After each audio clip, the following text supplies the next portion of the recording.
बच्चों को जो है वो बहुत ज्यादा अभी डाउट हो रहा है। डाउट किस लिए हो रहा है? क्योंकि कंपार्टमेंट का पेपर देना है और कंपार्टमेंट के पेपर के अंदर एक चीज जो है वो बहुत ज्यादा दिक्कत दे रही है कि मैम पेपर कैसा आएगा, पेपर में क्वेश्चंस कैसे रहेंगे, क्या हार्ड रहेगा, क्या इजी रहेगा, 1 महीने का टाइम है, पेपर को कैसे पास करें। तो यहाँ पर कंफ्यूजन तो बहुत ज्यादा है। बट आप लोगों को एक चीज बोलूंगी, देखो मेहनत तो कर लेना, क्योंकि बोर्ड का तो भरोसा नहीं है। बट अपने अगर आपको अपने आप पर भरोसा है कि हाँ मैंने अच्छा पेपर किया था, तो रीचेकिंग रिवोल्यूशन में भी निकल जाओगे। ठीक है, बहुत सारे बच्चे अभी भी पास आउट हुए हैं रीचेकिंग रिवोल्यूशन में।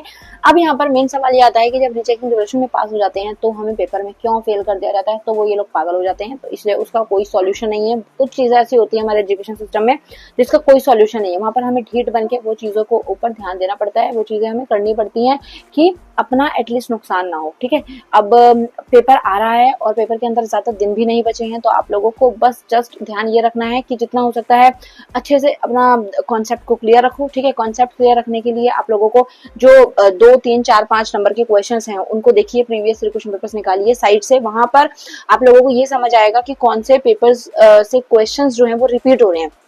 जैसे 10th क्लास की अगर मैं बात करूं तो ट्रिग्नो के क्वेश्चन रिपीट होते हैं। ठीक है, साइन कॉस वाले।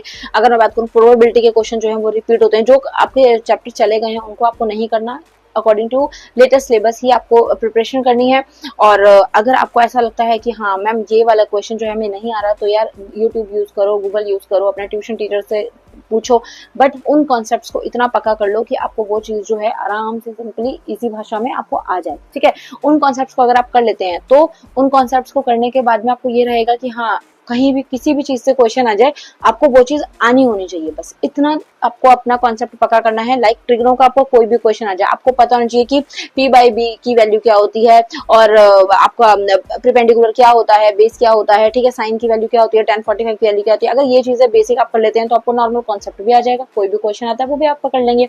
तो इस तरीके से आपको हर सब्जेक्ट के अंदर कॉन्सेप्ट पकड़ना है। एक यही जड़ी बूटी है जिससे आप पास हो सकते हैं और आई थिंक 30 दिन के अंदर ही आप लोगों के अच्छे रिजल्ट भी आ जाएंगे। ओके, तो टेंशन मत लेना। और ग्रेसिंग वगैरह आप लोगों को मिलेगी, स्टेप मार्क्स भी आपको मिलेंगे। स्टेप्स में ही आंसर लिखना है, राइटिंग आपको अच्छी रखनी है। बाकी कुछ नहीं समझ आता तो आप कमेंट करना या फिर इंस्टा पर मैसेज कर सकते हैं। इंस्टा आईडी मेरी बेसिक ज्ञान के नाम से है। See you next video. Thank you so much for watching. Bye bye.